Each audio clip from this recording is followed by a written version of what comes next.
Welcome to our first edition of Viewpoint. I'm Laurie Wilson, and over the coming weeks and months I look forward to exploring the issues that impact on Australian society and help shape our nation.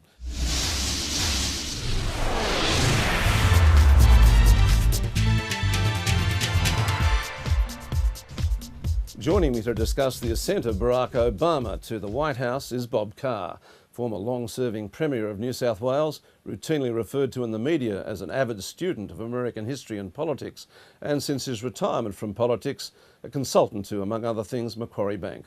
Bob Carr, thank you very much for joining us as our first guest on Viewpoint. Perhaps not since the election of John F. Kennedy has there been so much hype, so much expectation, perhaps unrealistic expectation, around the election of a US president.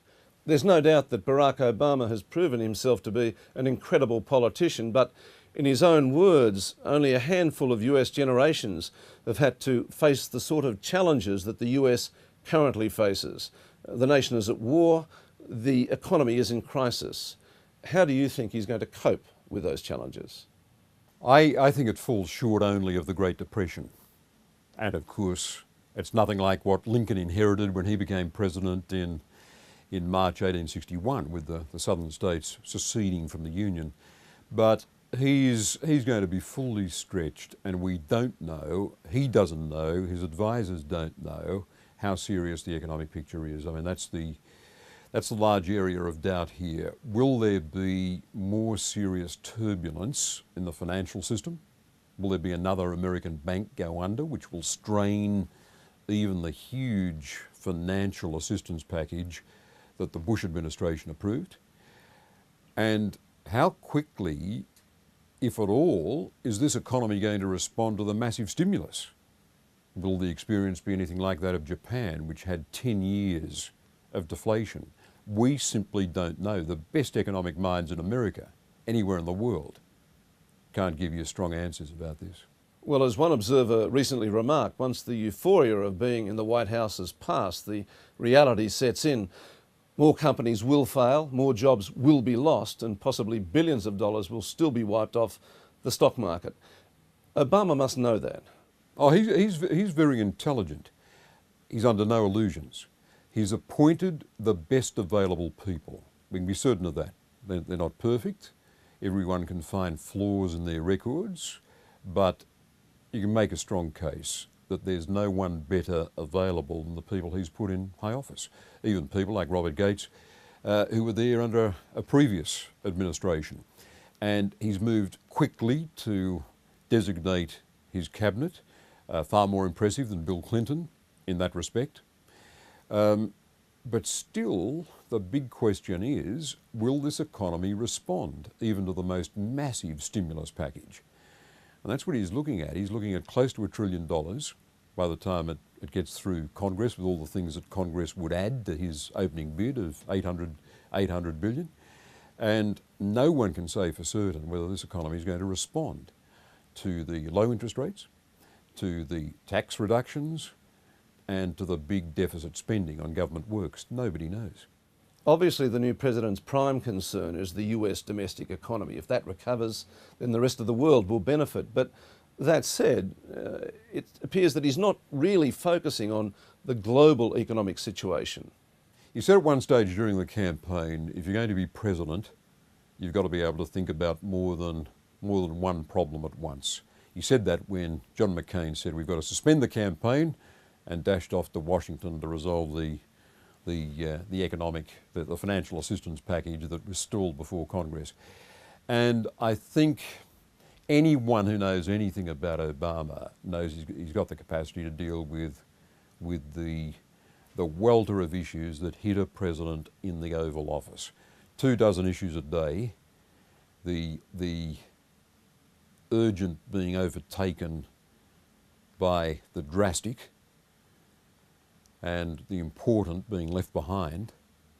He's going to have to deal with that. He's smart enough to know that that's his job. That's the nature of the job. Well, obviously he's facing a raft of issues, both domestically and internationally. On the domestic front, his health policy. Internationally, Iraq, Afghanistan, the Middle East, the situation with Iran, obviously the threat of terrorism. Are you confident that he won't be distracted by that other big problem? the global financial crisis? I think it will. You raised a question there of the health package. It's the most overdue reform in America, a national health system that will give everyone the certainty that they can get into a hospital.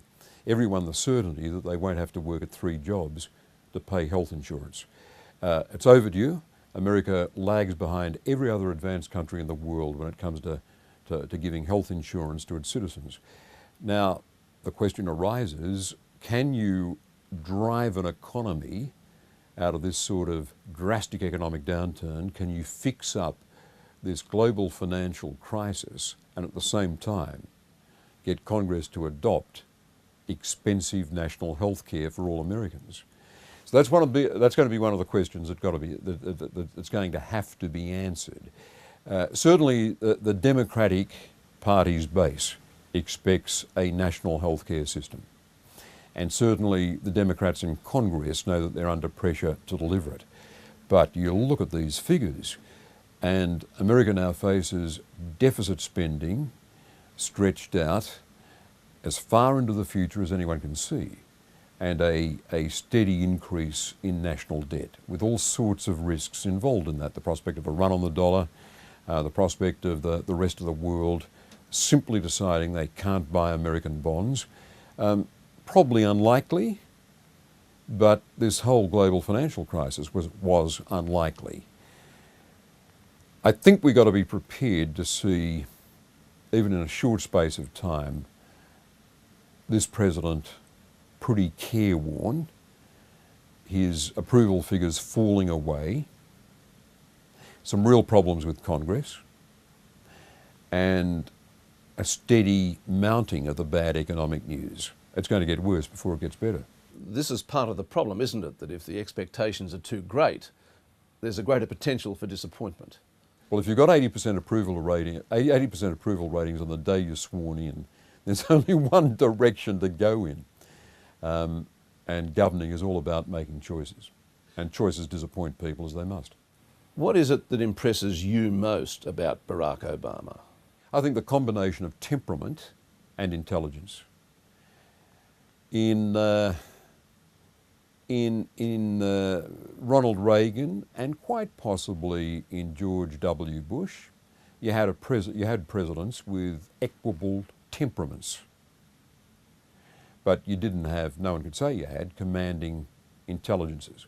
But you've got that in this man. You've got a steady temperament that saw him through a campaign where there were distractions, where there was trivia, where there was ephemera thrown at him every day. The Reverend Jeremiah Wright, what was happening to his great aunt, all these distractions, and he just handled them with perfect coolness. He was never flustered. Not answering the same question for the 100th time did he allow himself to get flustered. And he did it for a reason. He knew that the American voters would not tolerate an angry or an aggressive black man. He knew that. And he had to overturn the stereotype here. He had to be cool, unflustered, even in the toughest circumstances. And that's why he was somewhat understated during those, even bloodless, during those 3 debates with McCain.